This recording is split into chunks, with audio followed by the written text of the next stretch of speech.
আমন্ত্রণ জানাচ্ছি বেখেয়ালি গল্পের আজকের পর্বে। চলুন তাহলে শুরু করা যাক। ভালো লাগা আর ভালোবাসার প্রবৃত্তি মানুষের সহজাত, কিন্তু সহজাত এই প্রবৃত্তি প্রকাশ করায় জীবনও দিতে হয়েছে অনেককে।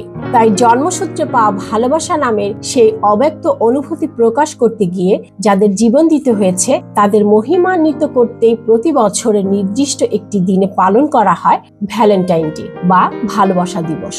তবে প্রতি বছরের 14ই ফেব্রুয়ারি কেন ভালোবাসা দিবস উদযাপন করা হয় এ নিয়ে প্রশ্ন রয়েছে অনেকের। প্রশ্নের উত্তর খুঁজতে গিয়ে জানা যায় ভালোবাসার জন্য এই দিনে মানুষের জীবন ত্যাগের ইতিহাস। এর মধ্যে সবচেয়ে প্রচলিত ইতিহাসটি হচ্ছে রোমের ধর্মযাজক সেন্ট ভ্যালেন্টাইনের।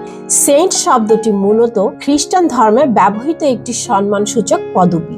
সেন্ট বলতে সেই সব ব্যক্তিকে বোঝানো হয় যারা ধর্মীয় জীবনে বিশেষভাবে পবিত্র এবং ঈশ্বরের প্রতি আনুগত্যপূর্ণ জীবনযাপন করেন। সেন্ট ভ্যালেন্টাইন ছিলেন একজন খ্রিস্টান পাদ্রী, যিনি তৃতীয় শতাব্দীর প্রথম দিকে রোমান সাম্রাজ্যে বসবাস করতেন। তার জীবনের গল্প নানা ধরনের সংস্কৃতিতে বিভিন্নভাবে বিবৃত হয়েছে, তবে মূলত তাকে ভালোবাসা ও প্রেমের পৃষ্ঠপোষক হিসেবে সম্মানিত করা হয়। প্রচলিত ইতিহাস অনুসারে সেন্ট ভ্যালেন্টাইন ছিলেন এক রোমান পাদ্রী, যিনি রোমান সম্রাট ক্লোডিয়াস দ্বিতীয়ের শাসন আমলে জীবিত ছিলেন। সম্রাট তখন বিয়ে নিষিদ্ধ করেছিলেন, কারণ তিনি মনে করতেন যে বিয়ে করা সেনাদের মনোবল দুর্বল করে দেয় এবং তাদের যুদ্ধের কাজে ব্যাঘাত ঘটায়। কিন্তু সেন্ট ভ্যালেন্টাইন এই নিষেধাজ্ঞা অমান্য করে প্রেমিক যুগলদের গোপনে বিয়ে দিতে থাকেন। অবশেষে সম্রাটের নির্দেশে সেন্ট ভ্যালেন্টাইনকে গ্রেফতার করা হয়। সেন্ট ভ্যালেন্টাইন কারারুদ্ধ হওয়ার পর যুবক যুবতীদের অনেকে প্রতিদিন তাকে কারাগারে দেখতে আসতো এবং ফুল উপহার দিত। তারা বিভিন্ন উদ্দীপনামূলক কথা বলে সেন্ট ভ্যালেন্টাইনকে উদ্দীপ্ত রাখত। এক কারারক্ষীর অন্ধ মেয়েও ভ্যালেন্টাইনকে দেখতে যেত। অনেক সময় ধরে তারা দুজন প্রাণ খুলে কথা বলতো। এক সময় ভ্যালেন্টাইন তার প্রেমে পড়ে যায়। সেন্ট ভ্যালেন্টাইনের আধ্যাত্মিক চিকিৎসায় অন্ধ মেয়েটি দৃষ্টিশক্তি ফিরে পায়। ভ্যালেন্টাইনের ভালোবাসা ও তার প্রতি দেশের যুবক যুবতীদের ভালোবাসার কথা সম্রাটের কানে গেলে তিনি ক্ষিপ্ত হয়ে 259 খ্রিস্টাব্দের 14ই ফেব্রুয়ারি তাকে মৃত্যুদণ্ড দেন। 14ই ফেব্রুয়ারি যখন তাকে মৃত্যুদণ্ড কার্যকরের জন্য নিয়ে যাওয়া হয়, তখন ভ্যালেন্টাইন ওই মেয়েটির উদ্দেশ্যে একটি প্রেমপত্র পাঠিয়ে যান, যেখানে লেখা ছিল, তোমার ভ্যালেন্টাইনের পক্ষ থেকে শেষ চিঠি। তার মৃত্যুর পর সেন্ট ভ্যালেন্টাইনকে একটি পবিত্র ব্যক্তি হিসেবে আখ্যায়িত করা হয় এবং খ্রিস্টান ধর্মে তাকে একজন সেন্ট বা সন্ত হিসেবে সম্মানিত করা হয়।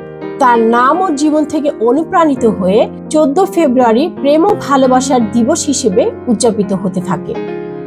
বাংলাদেশে সর্বপ্রথম যায় যায় দিন পত্রিকার সাংবাদিক এবং সম্পাদক শফিক রহমান 1993 সালে ভালোবাসা দিবস পালন করেন। তিনি লন্ডনে লেখাপড়া করার সময় পশ্চিমা সংস্কৃতির সংস্পর্শে আসেন। যায় যায় দিন পত্রিকার মাধ্যমে তিনি দেশবাসীর নিকট ভালোবাসা দিবসের কথা তুলে ধরেন। বাংলাদেশে তাকে ভালোবাসা দিবসের জনক বলা হয়। এই দিনে বিভিন্ন সম্পর্কের মানুষ, প্রেমিক প্রেমিকা, বন্ধু বান্ধবী, স্ত্রী এবং স্বামী, মা এবং সন্তান, ছাত্র ও শিক্ষক ফুল, চকলেট, কার্ড এবং অন্যান্য জিনিস আদান প্রদানের মাধ্যমে একে অপরের প্রতি ভালোবাসা প্রকাশ করেন।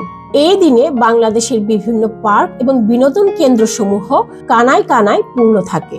ভালোবাসা দিবস বিশ্বব্যাপী পালিত হলেও কিছু দেশে এটি নিষিদ্ধ বা সীমিতভাবে পালন করা হয়। পাকিস্তান জনসম্মুখে ভালোবাসা দিবস পালন নিষিদ্ধ ঘোষণা করেছে। ইসলাম পরিপন্থী বিধায় এর আগে সৌদি আরব ও ইন্দোনেশিয়া ভালোবাসা দিবস পালন নিষিদ্ধ করে।